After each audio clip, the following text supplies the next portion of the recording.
Hey everybody, it's Pete A. Turner, executive producer and host of Your Break It Down Show, checking in. So just this past week on Wednesday when we had Malcolm Joseph on, we passed 1,000 episodes. Now, we've not published on the podcast side all 1,000, but I thought since we were at this point, I would check in just to say thank you to everybody who's provided us with these intros. There's still more to come, and we're on about, I think, episode 931 on the podcast side. So we're about 70 episodes back, but I just wanted to talk to you from the future. Hey, Break It Down Show folks, whatever country you're in, thank you so much for listening.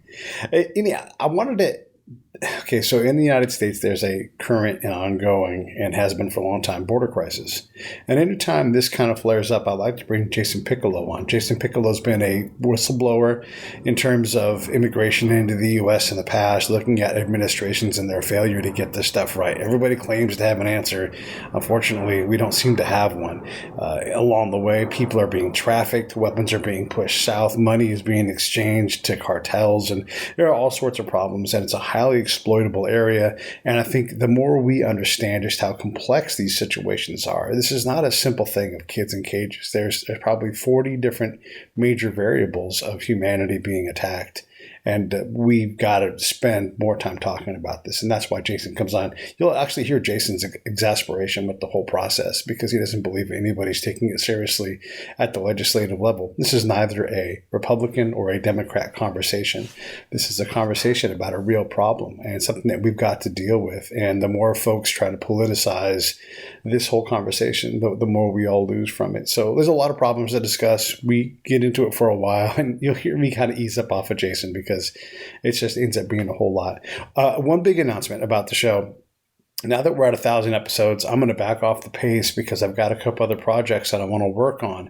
So we'll still be doing shows every week, multiple shows. There'll still be a place for you to listen to. And I always want to hear from you on guests you want back and new guests and all that stuff. Always feel free to do that. But I'm going to back the pace off to about 2 to 4 live episodes a week and kind of get a sense for where I'm going to be later on. And that time is going to go right back into the show, working on some of these. We're going to start working on some more short projects, maybe some audio visual projects, and I just need more time to do that. So, and then hopefully I'm going to be able to take some swings at some really, really, really big guests and start to land those guests too, because I'll have time to work on that. So I'm just kind of reallocating the output. Still going to work just as hard, still going to be cranking away at it, but I thought I would let you all know that for the near future, we're not going to do the 5 shows a week because look, when you look at shows that do 5 shows a week and you look at the staff involved, there's a lot of people. And it's me, a little bit of Damien, and a little bit of Dragon, and the rest of it's just me working. And so I've got to reallocate. My plate has been too full for too long, and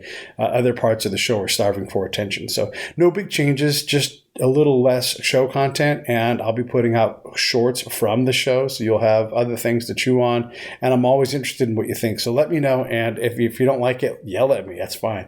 Just hit me at pete@breakitdownshow.com. Anytime you guys can subscribe on YouTube, that's where we're making the most money right now off of the show. That's really helpful. If you buy products through Amazon, please use the link at breakitdownshow.com. The link is there. Those are great ways to support us. The best way, the most direct, immediate way is go to Break It Down Show, grab that PayPal link, and put a little bit of money in the coffer each month. It's super simple. $5, $10, $15, $20, $25, $50.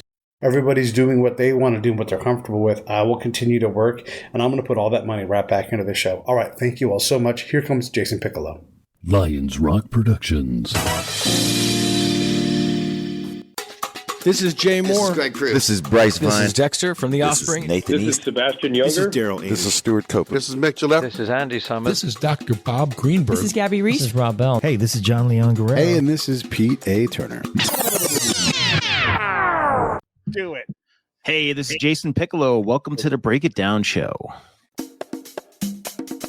And now, the Break It Down Show with John Leon Guerrero and Pete A. Turner. Yeah, man, this is awesome. So first off, I love Jason Piccolo. Everybody should know that. And I've had you on the show a bunch of times. You were show 900, and now wow, you are probably officially show like 995. So wow, man, yeah, 1,000 is about to happen. If not this week, it'll be next week, depending on show stuff. But 1,000 episodes, man, that is incredible. Oh, that's doing it. That is more than doing it. That's like beyond hustling. How many people we know have gotten into the podcast game and they go like 5-6 episodes and they're like, wow, there's a lot of work to this. Yeah. I mean, let's just spend a moment here. We'll get to the big stuff in a minute, but Scott introduced me to a dude, and I'm not against this guy, but I think it's illustrative of this. People want to start podcasts, and you're like, hey, I'd love to help you. You would love to help. We're helpful people. And they're like, well, who are you? You're like, you're going to have to look it up. We've got to spend some time understanding the people that are talking to us. And so this dude is talking to me about being on his list for top veteran podcasts. He's like, oh, we specialize in veteran podcasts. And I'm like, how more veteran do you got to get? Like, I don't know, man. I don't know what more you have to do. I mean, people are like, well, who are you? I'm like, just Google Jason Piccolo. Something will pop up. Yes. I mean, anything pre 2018 or 19, maybe not, but yeah, Well, you've been doing it too. I mean, you started multiple shows and partnered with all kinds of brands. I mean, you've been crushing it for a long time. I'm envious in a lot of ways, like of your connections and your success. Not envious, but I'm proud of your success. And I look at that and think, dang, I gotta get me some of that success. Nah, it's all about just having good discussions, brother. That's why we're here today. And that's why, my first stop on the Jason Piccolo tour of Let's Talk the Border again. I told myself I wouldn't be getting back to the border topics, but, I think it's a solid discussion to have. And I think we need to have this discussion, Because we continue to have border crises or a greater crisis at the border. Because politics gets in the way of humanity. And I don't know what the answer is, but I do know that we have to talk about it to figure out what the best compromise is. I mean, when people come in and say they have answers to problems, I know from being deployed in places that suck, they don't know. They don't know enough about the problem to even begin to solve it. So bro, it's the same old. I mean, immigration problem, immigration itself didn't start till later in the 1900s because, the Border Patrol started in 1924. And here's a little history lesson for you because of booze. The only reason we really wanted the Border Patrol out there was to stop all the booze coming up from Mexico, man. So it wasn't like, oh, we're having this big immigration crisis back then. It's like, no, we need to stop the booze coming across. And then it just morphed over the years, man. When I did the Border Patrol, it was like, 2000, January 2000 when I started. And before that, there was a huge hiring push in the early mid 90s. Operation Gatekeeper in San Diego, where they put up the fence, aka wall, which was old tarmac, old steel tarmac, 14 miles from the ocean up. And they found out that, hey, you know what? It works. So let's hire about another 7,000 Border Patrol agents as quick as we can. And they did. And they still continue to this day. But it's nothing new, man. But it just it goes in waves, man. And the biggest thing is, what are the optics? Can we make it through the border unheated, or are we going to get stopped and detained? That's really what the name of the game is. So one of the things we deal with these crises is, people that want asylum. This is different than people that want to come here illegally. So let's talk about the difference between someone who deserves asylum and someone who is coming for other reasons. Well, the thing about asylum too is like, here's the deal. If you have a legitimate asylum claim, you can make those claims. That's not a problem, but it has to be legitimate. And a lot of the same people are coming across the border or coming up to the border, the port of entry or to anywhere and claiming asylum with the same stories. They're persecuted, gang violence. If they don't join the gang, they're going to die, on and on and on. And if there's so many people with legitimate asylum claims that they kind of get pushed around in the order. So if you have someone that's claiming asylum overseas, or they want to, who's going to get it first? The one who's physically present at the southwest border, with their family in tote, or the person who's waiting in line, with a legitimate asylum claim. Yeah. And hey, I'm all for it. I mean, if you're legit, no problem at all. Same thing with if you're, listen, if you go through the system and you make it, it's good. The system is broken all around for legal and illegal migration. So, I mean, it needs to be fixed. You and I, we have this discussion all the time. Can we fix it? No. Can the politicians fix it? No, not the way it is right now. But what they can do is take this big old 55 million page book called Immigration and Nationality Act or any other immigration law and break it down into piecemeal. So, hey, you know what? This month you want to focus on dreamers and figuring out how you're going to fix that problem? Fix it. Next month you want to figure out the asylum claim? Fix it. Or you know what you can do? You can do two things at once. It's not that hard. But just don't lump them all together because nothing will ever get fixed that way. When you say that, nothing will ever get fixed that way. I've got to agree. Like, this is a big Frankenstein system. It's sort of how we do things. We start midstream when we realize the problem, and then we try to ameliorate as best we can. And then we mix in pork and political, goals and everything else. And it gets impossible to solve a problem because we're always trying to, lump a bunch of other shit on top of, this big problem. So when you look at immigration, I don't know anybody that is anti-immigrants coming here, busting their ass, wanting to be Americans. I don't know anybody that's against other people, not at all. But they're not the norm. The norm. If you want to come here and sling dope and traffic kids, then no. Okay. Right. It just doesn't work that way. But hey, you know what? You're legit. You're doing the legit things, and I'm not going to say I'm pro illegal anything, but the problem is there is a lot of just deviance at that border. So even if you are legit coming here and you want the American dream, the problem is your path to get here is going to bring you through some bloody and dangerous areas that you don't want to subject yourself to. And the biggest reason I wanted to come on today was to talk about the kids. But that's the thing though, man, is like right now, everybody and anybody coming up through that border has access to being, raped, murdered, maimed. I mean, it's the reality. This isn't like, you're going to throw a backpack on a mochila and just take a quick hike. And the next thing you know, you're in the United States and all is hunky dory. No, you're going to go through some bad areas. And even when you get to the United States, you're going to go into some bad areas because once you get over the border, the journey doesn't end. Then what if you get over the border and your coyote, your smuggler says, hey, you know what? I'm out, and leaves you out in the middle of nowhere. And then you die from exposure. Imagine watching your 75-year-old grandmother who just traveled across a border with you. And now she's over here dehydrating and dying out. Or your little kid, let's say you come across a little baby. Because I'm telling you, if you grew up anywhere in the States, it can vary. Me, I grew up in Jersey, man. I could look and see a neighbor. But out there in the desert areas, out there on a 2,000-mile stretch, there are some areas where you're not going to see anybody and you're going to die. There's no ifs, ands, or buts about it. You'll die. That's not what we want.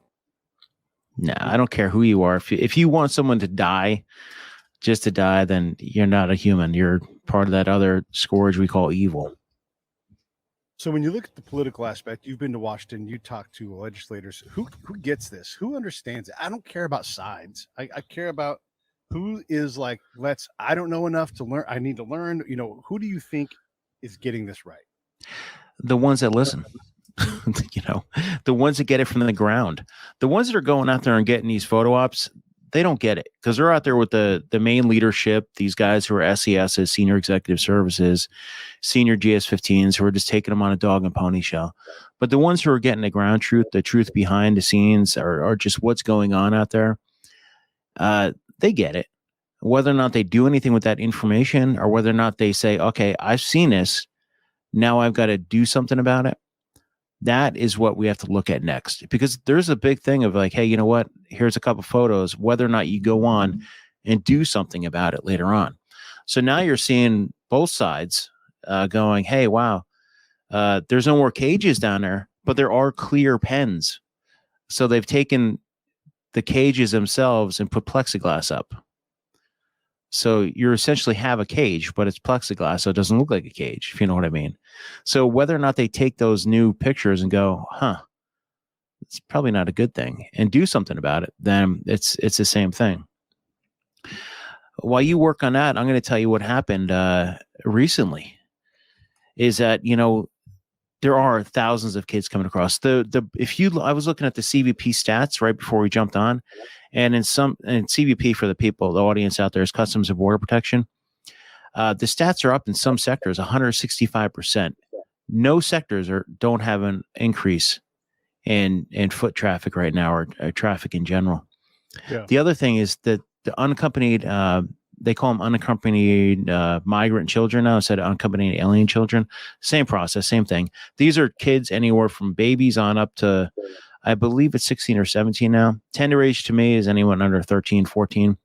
And you're seeing that thousands of them are coming up again, and they're getting put in pens, plexiglass pens, but cages. That's a cage to me. I don't care if it's chain link or whatever. We're back to the cages. Right. They're not. I mean, they're not free to walk around. They're not free. They're confined. No. They're in a concentration camp, if we're going to use the same terms, and they're in a cage still. If you can see through it, you can see through the air between the bars. I mean, this is. Well, here's the deal. Listen, Pete. MS-13 sucks. Yeah. They do. They're gangs. I'm sorry, they do. Do gangs come across with these little kids? Yes. But what about those thousands and thousands and thousands? And we're talking thousands here. Take a football stadium, fill that sucker up, and that's how many little kids are coming across, tender age kids. They don't have a say in this. Someone is putting them in an adult's hand, smuggler's hand, trafficker's hand, getting them up to the border, handing them over to the customs or border people, customs officers or border patrol agents. They go through this process. And let me explain this. And Pete, I like to talk. So just interrupt me anywhere. But here's a process for everybody out there. Little kid comes up to the border, either goes to the port of entry where they're going to encounter a customs and border protection officer, or outside of a port of entry, they're going to get a border patrol agent. One of those two will take them, process them, and the processing areas you're seeing right now, that's the cages. That, and later on when they get to Health and Human Services Office of Refugee Resettlement. So anyway, they go through the BP, customs officers, ICE transports them, and ICE is always the evil one in everybody's eyes, but there is really no evil aspect of this unless you want to talk about later on. They go from there. ICE brings them over to Health and Human Services Office of Refugee Resettlement, who places them with a contracted sponsor facility. This facility is supposed to then release them to a sponsor. Now, everybody out there, Google my name, Jason Piccolo 2015, and you'll see that a lot of these sponsors, 99% of them or whatever, weren't getting vetted, i.e. fingerprints taken or determining whether or not they're criminals. Based on what I did, now they did that. But now they recently changed it where they're not going to vet or take fingerprints of sponsors. So how many of these sponsors are bona fide sex traffickers, labor traffickers, or just general criminals outside of the one who are legit? Yeah. So we're back in the circle, brother. We're back to when I used to work for that White House Security Council trying to stop this and saying, hey, you know what? We're releasing a lot of these kids as criminals. And now there's no way that out of these 20, 30,000 kids that are coming across right now, fiscal year 2021, that even how many is too much? 5? Hey, can we give 5 to sex traffickers? Is that enough? Is that too little? Because that's the reality. These kids aren't all going to bona fide, legitimate sponsors. Hi, Shelly. The thing we talked about when you first came on the show that talked about the border was the capacity problem, right? We want to be this empathetic nation. We want to support immigration, but we also have a capacity problem. So when you have 25,000 people, okay, and let me back up.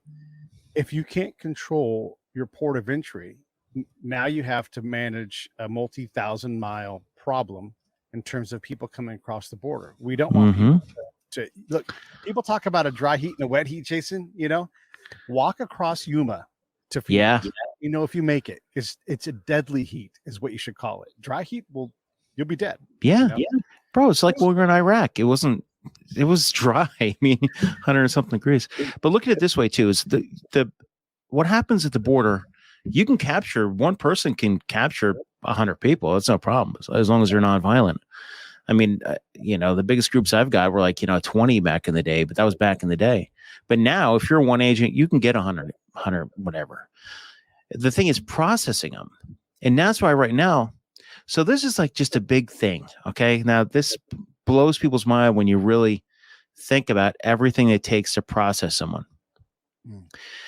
Fingerprints, biometrics, interview. Right. Are they a smuggler? That takes on more. If the people who were smuggled, you have to ask them additional questions. Lots and lots of questions. You were human before, you know the deal. So what happens is when you have 165% increase in human traffic coming through one area, and I'm not talking about trafficked people. I'm just talking about people just walking. Yeah. Think about it this way. All the resources right now, they're deploying. ICE had like a thing saying, hey, you know what? Volunteers for the Southwest border, go down there. They took them. Now it's being voluntold. They're taking all of them. Everybody and anybody is going to the Southwest border. So if you have a guys and ICE, so ICE does 40% immigration. The rest of what they do is like counterproliferation, i.e. bad guns going back and forth. And we're talking like munitions list items like big bombs, child exploitation, child pornography, narcotics, anything with an international nexus in crime, drugs, anything. ICE does that. Homeland Security investigations. When you take people from doing those investigations and you put them on the Southwest border to process and transport people, you take away from doing those investigations. Yeah. So you're taking away a third of the workforce to go process. So now you have them processing these families, these bodies, these kids. They're not processing sponsors. So OPM, Office of Personnel Management for the government, just put out a feeler last week requesting any federal agency employees or whatever thing to go down to the Southwest border to support what's going on. I don't know if I've ever seen it before. I'm sure it's happened before, but that means there's a massive crisis. Right. Here's my solution to the kids. I'm going to focus solely on kids in this next 3 minutes. All these thousands of sponsored kids thousands of kids are going to get sponsored. They're telling us that there's just too many. We can't vet these sponsors. Oh my gosh. Technology makes it so we can do fingerprints. You could do mobile fingerprints. You could do ident machines. You could do anything you want nowadays. In the federal government, federal law enforcement, there are thousands of agents within everything from Social Security Administration, Health and Human Services, IRS. Everybody has special agents. The NASA has special agents. The kids come in. They get funneled to another part of the country. Wherever they go in the country, within a certain radius, I guarantee you there's special agents, marshals, anybody that could process fingerprints. Rule 101 or, class 101 in law enforcement is taking someone's fingerprints. Anybody could take a fingerprint.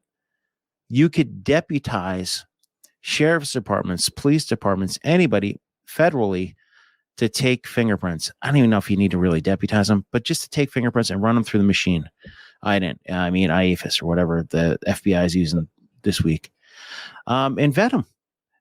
You can't tell me you're going to take all these kids, send them to a sponsor facility and tell us oh my gosh, we're going to get overrun if we don't, we're going to be outsourced everything if we can't vet the sponsors coming in. Right. Okay. Yeah, this goes back to this whole thing. So I want to go back in time again. We're arguing about a wall, and I'm not saying the wall is the answer, but how do you control? Like, you have to limit where these people come in so you can put the capacity to process folks in certain areas. Right. And if you're going to need, we're talking asylum here. We haven't even talked about just all the other forms of immigration, illegal. Oh, yeah.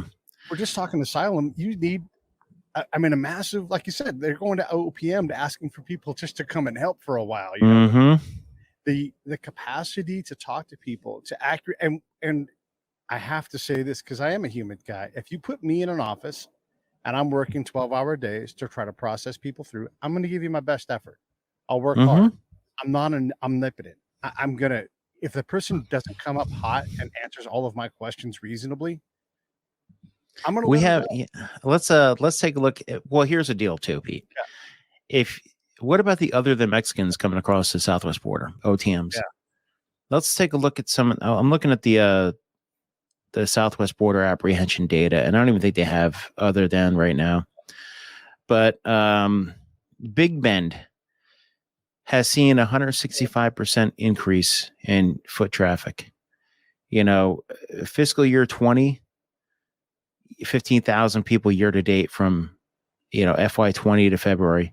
Now we're up to 29,000. So it doubled the whole Southwest border, doubled foot traffic already. Family units encountered, singles. I want to look for, and all they're doing right now is counting El Salvador, Guatemala, Honduras, and Mexico. That's where they came from. Okay. The problem is, what about all of the other aliens? The ones from those special interest countries we know about. And, I hate to tell you, bad people come from everywhere. Yeah. And when was the last time we were attacked? What comes up this September? What's the 20-year anniversary? Mm-hmm. Great time to come across the border. And I'm not being like, Alex Jones or whatever. I'm just saying, if the border's open, everybody's going to come across the border. If you're going to do what they call catch and release, so let's throw asylum out the door. You come up to the border and you say, hey, you know what? I want to go see an immigration judge. You're going to get issued a notice of appear and you're going to get released. That's what catch and release is. I catch you, then I release you. Then you're going to show up to the court, right? 99% of people are going to show up to the court. No, I don't think so. I like to see those stats. So let's say you're coming from Syria. And oh, by the way, someone dropped a bomb on your house and they said it was the Americans that did it. And you transited, eventually got to Dubai. You met up a cool smuggler. The smuggler gets you to Brazil. From Brazil, you get on that Southwest corridor and you go on La Bastilla, the train. You make it all the way up to the border and you're like, hey, you know what? How's it going? I'm here to go see the court. And oh, by the way, I've never been encountered by law enforcement, never been encountered by the IC, the intelligence community. Mm-hmm. There's no record of you. Your fingerprints come back clear. Yeah. Boom. It's that easy. I mean, you don't really have to. Why come in through an airport where you're going to get scrutinized and get sent back on the next plane when you could just come through the Southwest border and stay? Is it possible to run? I mean, look, okay, so let's say that we want to take this more benevolent kind of approach and we want to just have an open border and then we're going to deal with things internally. I mean, I don't know how you do that because the problems explode in 1,000 different directions because people are still going to suffer, and crime will go up in areas that are hit with a lot of immigrant folks. That's not that because immigrants are bad people.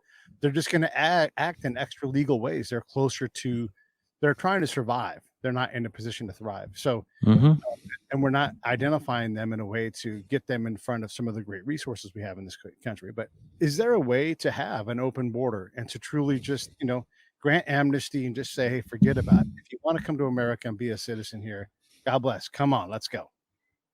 Yeah, I can imagine. The whole world would come here. Let's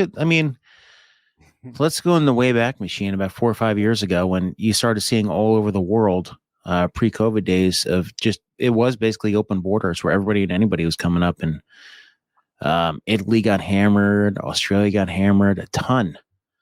Same thing would happen here. As soon as they can make it to Canada or the South, they're going to come up across the border. I mean, I would. If I was anywhere else. I mean, I'd love to go to Germany and hang out, but I don't think they're going to take me. No, they won't.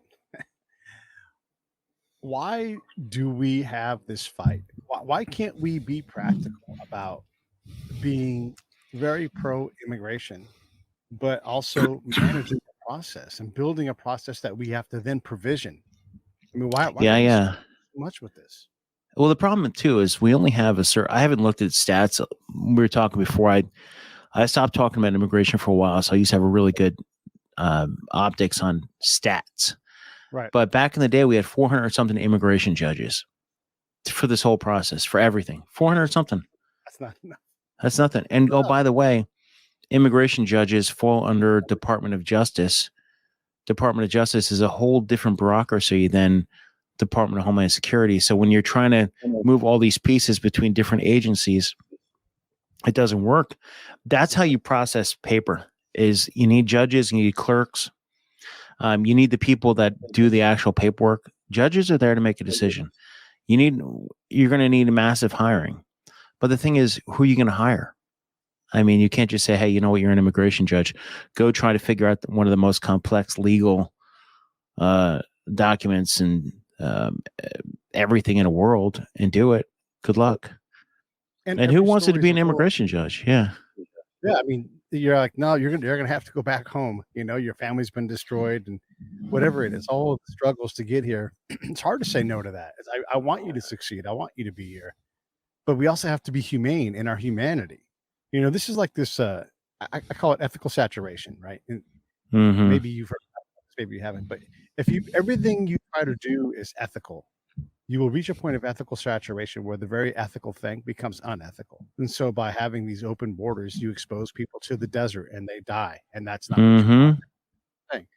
You increase the amount of sex trafficking and human trafficking and all these other problems because you're trying to do the ethical thing. So, sometimes the ethical thing is, hey, let's process you in Mexico or let's process you in whatever other country you're in for asylum because we don't have the capacity and nobody does to handle this thing. So this isn't a political fight. Like, let's do it. Let's figure out how to let's be a robust immigration nation, but let's improve that process. But Jason, by the way, it's expensive to do these things, right? Put in line all the people that want to pay, an extra $100 a year in taxes to fund Mhm. they want. Otherwise, you have to admit, like you started out earlier, you have to admit that you want people to die through our Yeah. inability to process immigration. What do you do? I mean, I don't know. But you can't and have a that- political fight over it that goes back and forth and doesn't go anywhere. These are real. This is again unethical. Like to take whether you're Joe Biden or Donald Trump or Barack Obama or George Bush. it goes all the way back, It doesn't ever stop. It's not a party thing. This is a very hard problem to solve. And so when people say they have the answer, I almost want to laugh in their face because they have no idea what the problem even is. No, and you need to really just sit down and, I don't know, really think about what you're going to do. Are you going to get together and really hammer this out piecemeal? Or are you just going to keep throwing political rhetoric at it? I like to see what's going to happen now, whether any party is going to take responsibility. Well, the answer to that question is no. Yeah. They'll assign responsibility, but yeah, who's got the character to stand up and say, I'm going to be the guy that fixes this? Because and look, I'm not trying to get into this whole Donald Trump thing. Even when he tried to fix this, the Democrats dragged their feet. He went so far as to put it on TV with him and Pelosi talking about it, and she couldn't handle it. So, and look, the Republicans are just as bad. So let's understand this. Mm-hmm. None of these folks have to solve this problem. And they can always kick the can down the road and deal with something else. And so they do. Meanwhile, the cans are actually humans. Yeah. And that's what the problem is. Like 165% increase in one area. Now, granted, that could be anywhere. It could be going from 200 to 500 and something. But the thing is, it's gonna keep going. The optics down south are this. The border is open. Mm-hmm. So everybody's going to come. These trains and everything else are going to keep flowing north. We hear a lot of political rhetoric about ICE and why they're bad and everything, but we all know that that's just talking points. What is ICE? Immigration and Customs Enforcement. And that's the thing. It's broken into two different areas. Homeland Security investigations and enforcement and removal operations. So then you have ERO does all it. They're the ones who do the removals, the deportations, all the immigration dockets. So a docket for people out there who don't understand is when you get issued all this court paper, someone has to monitor all that. That is part of what ICE does. The other half is Homeland Security investigations. So this all falls under ICE. They're the ones who do the counterproliferation, which was the big guns and everything I was talking about before, child exploitation, child pornography, narcotics, money laundering, everything. So that is ICE as a whole. So even if you took out the immigration aspect, they're still out there doing anything within international nexus and crime. So these are bad people. Mm-hmm. I was hoping to get a spit take out of you. Yeah, exactly. What kind of people did you know when you worked in that world? I mean, how would you characterize the folks? How many percentage of them are veterans, every race, creed, national origin you can imagine? Just that, there's besides the ones that came after me when I blew the whistle, a majority were really, decent people. Right. I mean, if it's like any other federal institution, or just about any other federal institution, it's a swath of America. It's folks trying to make a living, trying to do the best they can, know that they're serving their country, swear to do it. It's easy to sit in judgment over folks like that, but go do their damn job, and then if you don't go for a photo op, go there to learn and see how impossible this job is, to see what these folks go see you ride with them. Receive, brother. I understood. All right. So is this a continued crisis then that predates even Donald Trump, or is this? Oh yeah, absolutely. Okay. Like I said before, man, I mean, 1920s, alcohol and everything else coming across the border, but the border is a mess, man. It's always been a mess for as long as I can remember. And that's like the 90s. So figure at least for the last 3 decades. And that's the reason they started with the harsh immigration reform and acts and everything else back in the mid to late 90s. And that's why it continues to this day. You have to do something about it. And you can't just keep pointing it on to the next administration or to the next fire. Because right now the border is just, it may leave the news. Let's say it leaves the news in a few weeks.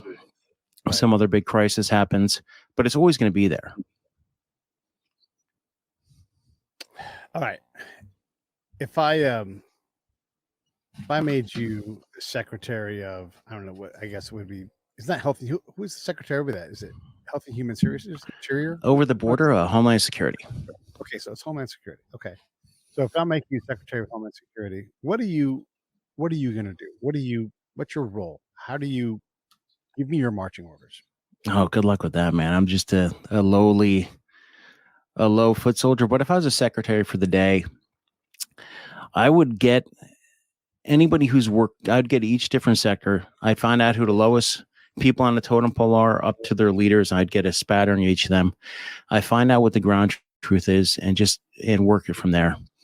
Then work with the politicians and everybody and find out, hey, where are the main problems at? How can we fix them? Because a lot of times those people that are working on the ground, they know how to fix their area. So what might work in San Diego may not work in Del Rio. So find out what works where and work on it. Ground truth. Once again, I love ground truth. I mean, it's the reality that comes there. The other thing that has to happen for that person who runs Homeland Security is and politicians are bad at this. They come up with solutions. I should say they come up with outcomes. Maybe they have a solution, but that solution is not tethered to reality. And that's what the ground truth is, right? So when you have a strategy, you have an outcome. What is the outcome? Like, do we know? Is there a stated outcome for immigration at all in the United States? Is there a stated end state where like, now we've done it? No. Oh, I mean, how do you do that? I mean, you're always going to need migration. You're always going to need immigrants. You're always going to need different types, whether that's the people working in the fields or the people in technology realm. There are just certain jobs that Americans either don't have the physical capacity to do as a whole, as in like you need thousands, or you need someone who's not a special interest, but someone who has special skills. Yeah. So you always need immigration. You always need migrants, yeah. But when do you get to the point where that's it? I mean, there is no zero sum. I mean, as many as you could process. I don't know, man. I guess what I'm saying is like we often have these things. This is the war on immigration right now. We have the war on drugs. We have the war on poverty. These war on things. This is where we don't have a stated end state. If our stated end state is that we are processing, X number of people for immigration and receiving this many people who go to this many known sources of help or whatever it is, right? Like this system mapped out and how it should work. We don't have that. There's nobody who's going to do that, I would imagine. Like, who can say this is a good end state here? If we can get to this, everything else will be so, yes, human lives, but we're talking percentage points in terms of the people that it's impacting, I don't think there's ever going to be an end state when it comes to immigration or border control. Because, outside immigration, you always have the other thing is like the border is a money making opportunity for every smuggling and trafficking organization. Right now, the money is in moving bodies from point A to point B. So if you have $150 billion in trafficking worldwide, and that was from a few years ago, how much is trafficking and smuggling and everything now? 250 billion. Right. And then you throw on top of that, how much is narco trafficking bringing in? Whether that's southwest border, northern border, east, west, anywhere it comes in. Because there's supply and demand for when it comes to drugs. Yeah. So as long as there's a monetary, or if there's like a profit at the border, there's always going to be a border problem. And then that profit that comes through the border, I'm assuming it's saints and benevolent people that get that money through the trafficking, and they do good things with it, and they reinvest it and Robin Hood that shit or something, right? Of course, man. It's all about Robin Hood. Yeah. I mean, we know that Oh my gosh.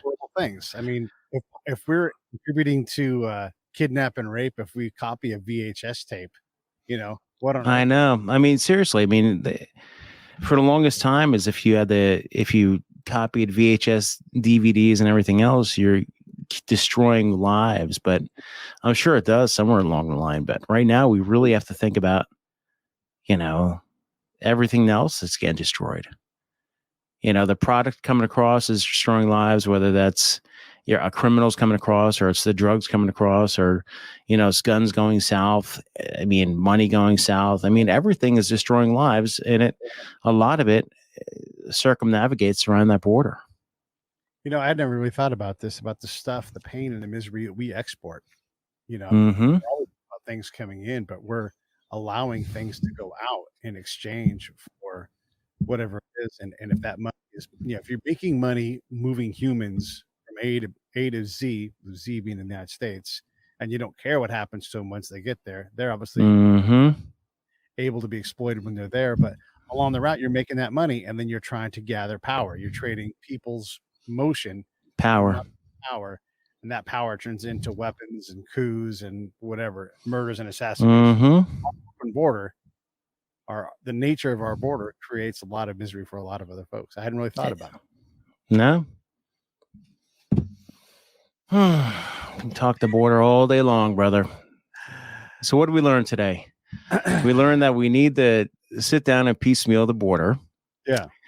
There's really a crisis at the border. And now that we're not going to vet these sponsors, that we're now putting little kids in crisis, us, ourselves, our country. And yeah. And 80-20, right? 80% of those sponsors are probably good people. Yeah, I'm sure. God damn, the other 20, what are they doing? And are we okay with that? You have to be able to, as a leader, you have to be able to look and say, hey, that's the best thing we can do. You and I, we're not okay with it. But yeah, I think we can, other people measure. It's just like anything else. If we're going to spend money on these things, let's spend money on an outcome that we're comfortable with. And there is no perfect outcome. They're all, compromises. And if we can't handle the compromise, if we can't handle the truth, then we should be out of that business and just shut it down. Or, you know what? If you can't handle it, figure out a way you can handle it and apply the appropriate resources. Yeah. If you're going to take, hey, you know what? We're going to send DHS down to the southwest border. You have 50 million other people that work for the government. There's things we could do. If you and I got together and we made, our own version of a documentary about the border, it would be one of the next 100 of them that have been done. Mm-hmm. Does anybody even care? I mean, I know we rant and rave about this, but does anybody? There's no solutions. Okay. If you went down there and you made a documentary saying, okay, this is happening, how do you solve it? A lot of people will show you the misery, but they'll never show you redemption.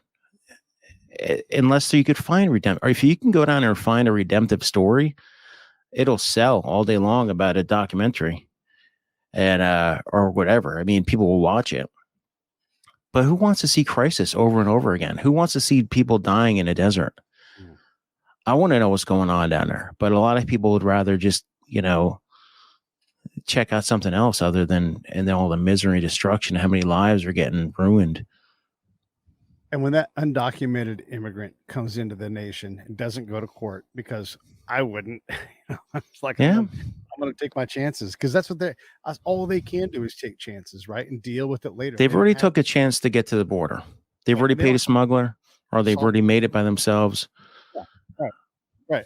And there's not enough money for them to solve that problem, and there's Hmm. too much time, so they have to do something in the meantime. So I don't blame them for that. That's a system we've given them. But if you were to go capture those stories, like if you went to all of the kitchens and all of the places where folks can go hide in plain sight, I Hmm. bet you find a bunch of horrible stories there too, where Yeah. like this is not right. And then it only turns once. And then once it turns and the person's gotten on top of it and they're on the road to goodness and they're a citizen and all these things. But everything leading up to that is impossible. I mean, it's such a hard journey. Hmm. Yeah.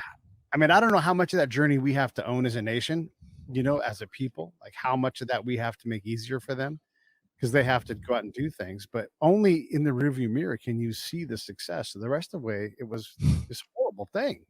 Hmm. Wow.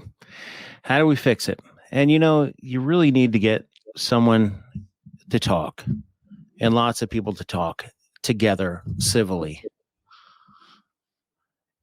And I'm sure a lot of these politicians sit behind the closed doors and speak civilly together. Whether or not they can come out and do that in the public's eye for unity. I mean, that's one thing we're supposed to be learning right now is unity. Are we learning unity right now? You and I are. We have our united front. But no, man, I think we just really need to find out what is going on and how to fix it for each area. And that's each area of the Immigration Nationality Act, each area of the law, and fix each specific area. And you could do more than one thing at once. It's not hard. It's called, multitasking, and people are doing it all the time. You're on Facebook here, you're on Instagram, figure it out what you're going to do and fix it. I put your name into this thing while we were talking today. I saw you doing it. The camera's over there. You're like, Jason, keep ranting on. But yeah, it could be fixed. Just needs to be doing it. If you could sit down with Kamala Harris, or our vice president, and say, hey, I have answers. This is easy to fix. This is how you deal with it. Hey, look, you put me in a room with, if one thing I've learned over the past 20 something years in the government is this, if you put me in a room with someone, we can come to we could figure out a way to solve something. Okay. And I'll work for any administration as long as they let me work and fix it and not just. My question was going to be, would she sit down with you? I mean, you're an expert in this field. Would she? I doubt it. I mean, why are you going to sit down with Jason Piccolo? He blew the whistle on Obama. And I was blowing the whistle on the process. Sure. And it was a nonpartisan blowing the whistle because I had two little kids. They were really little at the time, same age as these little kids. And I would. Yeah. Yeah. But I mean, this is part of the problem, right? Like, you're definitely an expert in something. You tried to improve the system. You whistleblowing, if anything, is a Democrat kind of thing. They love the whistleblower, the insider that comes through and takes on the man. You would think when they're the man. Well, Kamala or Joe or anybody else involved or any of the Republican establishment wants anybody to come over there and talk, I'll talk all day long. I've got ideas, but I've got more than ideas. I have solutions. So Jason Piccolo, 2022 Congress somewhere. Kidding, Pete. Kidding. Not running. I'm not announcing my congressional bid on your show today.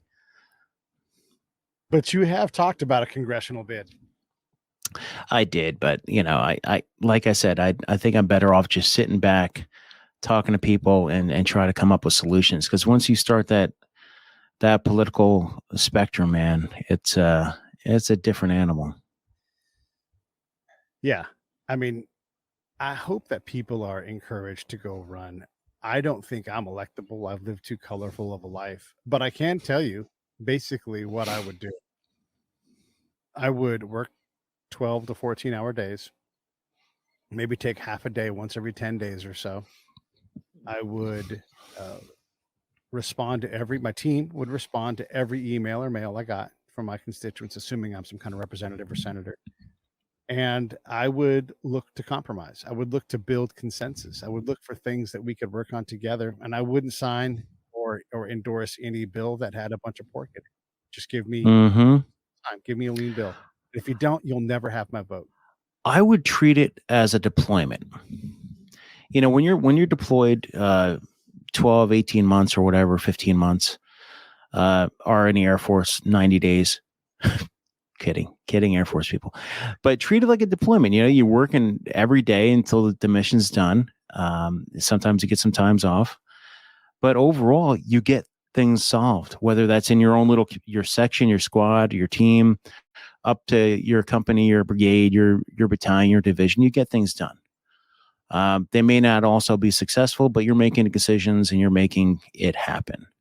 From the team on up, it may not be the most prettiest thing in the world, but you're working on it. The same aspect should be here.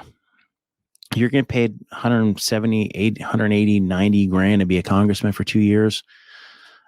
Treat it like a great deployment. Yeah. And if that at the end of the 2 years is up, you didn't get anything accomplished, then maybe you don't run for re-election. Yeah. Or maybe you do.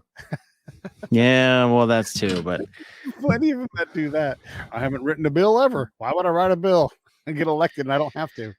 if you don't have to do anything. Yeah.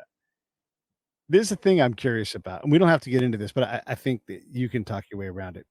Mhm. People have minimized human trafficking because they associate Q and QAnon with that. But the Mhm. reality, we do have a human trafficking problem, and a lot of that is sex trafficking. On top Yeah. of it. Tender age kids, like you say. So talk Mhm. a bit about the realities, not the Q-based reality. We're not talking about pizza parties and kids that Oh gosh, and whatever that is. But here's the deal: like little kids are a commodity to sick individuals and evil individuals. There's something they'll pay thousands of dollars for, maybe even more. Who knows? We know this. People have sex with children. There's no ifs, ands, or buts about it. If you have 20 or 30,000 kids coming across the southwest border who are tender age, under 13, down to babies, and you're a sex trafficker, and they're free for the taking, are you going to take them? I would say yes, they would. How many is, when I said this in the beginning of the conversation, how many is too many and how many is enough that we say, okay, that's fine? To me, none. Zero. It's a zero-sum game when it comes to little kids. Right. They don't have the moral capacity to make the decision to go travel thousands of miles or hundreds of miles or 1 mile to get across the southwest border. Someone put them up to it. That could be a trafficker. It could be a smuggler. Yes, there are families here in the United States who are here present without admission or parole who have sent money down south to have their child smuggled across the border unaccompanied. Yes, that is true. That's a fact. Are there traffickers who have sent money and paid people to traffic little kids across this border to be used as sex slaves? Yes. Are there traffickers that are using people to bring little kids across the border for labor, i.e. working in fields, working here, working there? Yes. That's a reality of the world we live in. And I always say this, just because we have fancy technology, iPhones, computers, and everything else, does not mean the same evil that existed thousands of years ago does not exist now. So the reality that people are bringing kids across the border to be trafficked for sex is grounded in truth. Want to let that hang for a second there, because we can't let, again, narratives dismiss real problems, you know. Yeah, man, it's crazy. Well, listen, I don't want to keep you forever. I know you got things to do. Anything you want to wrap up shop with at all, or? Well, I am working on my next book, which is about domestic trafficking, because we always talk about that international border, but right now in every little city and town and everything in the country, I would say 98% of them have some sort of trafficking going on, selling women for sex. And the days of the pimp rolling around in a big old Cadillac and big fur are over. Those are still there, but they're not the main traffickers now. Traffickers could be anywhere from, the massage parlors to family members to anybody trafficking. Because what is sex? It's money. Yeah. and people are using other people for money. And it's not just women coming from the south of the border or Slavic nations. There are regular, everyday American women and children being used as sex trafficked slaves right now. So that's my next book. I'm working on that now. And and check out the Protectors podcast. Check out the Protectors podcast. Give yourself more of a plug than that. Tell us what happens on the Protectors. Yeah, the Protectors, that's my show. It is what we do is we document people who support the protector community and protectors themselves. That can be military, law enforcement, veterans, and emergency responders. And I always say, and those that support them. So check it out, Protectors. It is on all major podcast platforms. I think we're on episode 205 now. Not quite up to the Pete Turner Break It Down show, but we're getting there. You're doing it. Hey, listen, you get above 200. That's all legit right there. So, Cindy, how can we help involved stopping traffickers? Be aware. Check out your local organizations. A lot of problems we have right now is not with the traffickers, but helping the victims. So check out in your areas. There might be a shelter or something you could support. A lot of people think, hey, how can we stop traffickers? And they think vigilantism. But really, check out how you can help victims of trafficking. That's the biggest thing. And just be aware of what's going on in your local area, because traffickers do change their modus operandi or their tactics when it comes to where they are and how they operate. A really fantastic show on Friday with a coach named John Mosley. He's from Last Chance U's season. Oh, wow. Yeah. Yeah, on Netflix.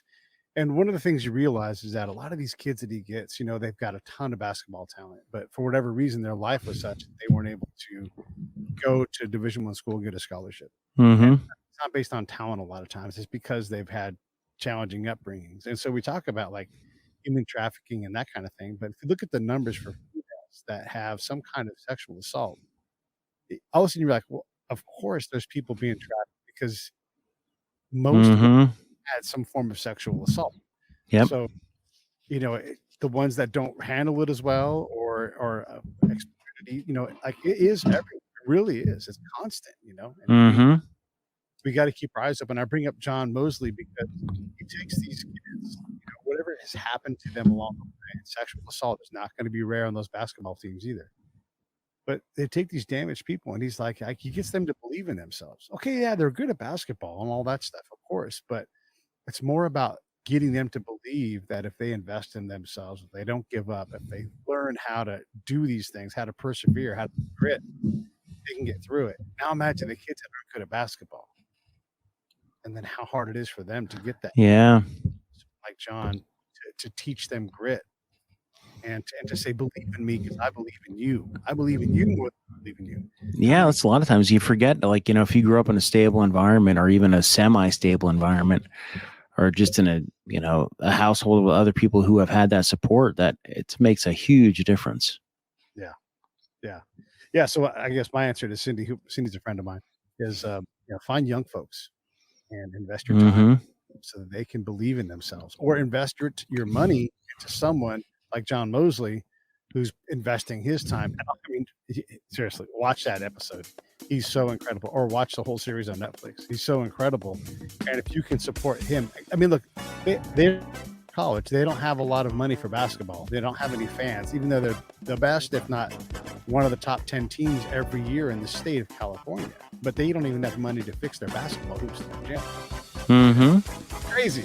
So you can the youth is where it's at. That's how you make change. Well, listen, brother, I appreciate you coming on the show. Anything you want to ask me? No, brother, I think we'll talk offline.